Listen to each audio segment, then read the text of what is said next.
चना भार नहीं फोड़ सकता, लेकिन अकेला इंसान दुनिया बदल सकता है। अकेला टायर हजारों किलोमीटर नहीं तय कर सकता, लेकिन अकेला इंसान बहुत आगे जा सकता है। ऐसा क्या है जो एक अकेले इंसान में होता है और लोगों के गुच्छे में नहीं? ऐसा क्या है जो अकेले इंसान को हमेशा आगे बढ़ने के लिए लात मारता रहता है? ऐसा क्या है जो कभी कभी अकेले इंसान को इतना महान बना देता है कि वो अपना बहुत बड़ा साम्राज्य कायम कर देता है? जब भी हम किसी महापुरुष का नाम लेते हैं तो वो नाम उसी का यानी कि एक ही शख्स का होता है। उसका अकेलापन उसको उसके अंतर मन से मिलाता है। वो अकेला इंसान उस काम को नहीं करता जो उसको आता है, वो अकेला इंसान उस काम को करता है जो उसके लिए उस पर जरूरी होता है। अब चाहे वो काम उसका वजूद बनाए रखने के लिए जरूरी हो या उसकी जीत फिक्स करने के लिए, अकेले इंसान को पता होता है कि उसकी मदद के लिए कोई नहीं आने वाला, इसलिए वो औरों से उम्मीद करना छोड़ देता है। उसको पता होता है कि अगर वो आगे नहीं बढ़ा तो पीछे आ रही भीड़ उसको कुचल देगी,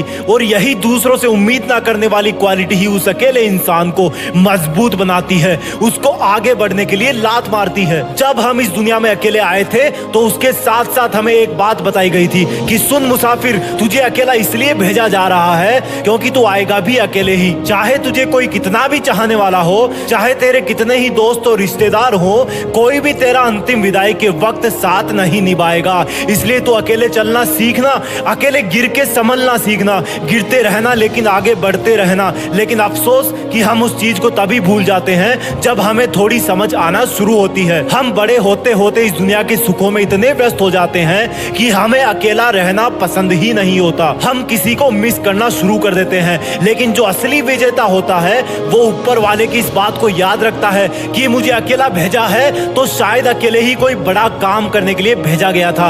अगर मुझे अकेले भेजा है तो मुझे अपने आप को दुनिया में खोने से बचाना है। वो अपने जिंदगी के मकसद को पहचानने के चक्कर में खुद को पूरा स्कैन करता रहता है, इस दुनिया को स्कैन करता रहता है, लेकिन भीड़ में खोता नहीं है बल्कि अपनी अकेले की ताकत को याद रखता है। हर बार की तरह इस बार भी कहूंगा कि जीत फिक्स को सब्सक्राइब करना या ना करना आपकी मर्जी है, लेकिन इसके साथ ही साथ अपने अकेलेपन को सबसे बड़ा हथियार बनाना तुम्हारी पहली जिम्मेदारी है। जय हिंद, वंदे मातरम।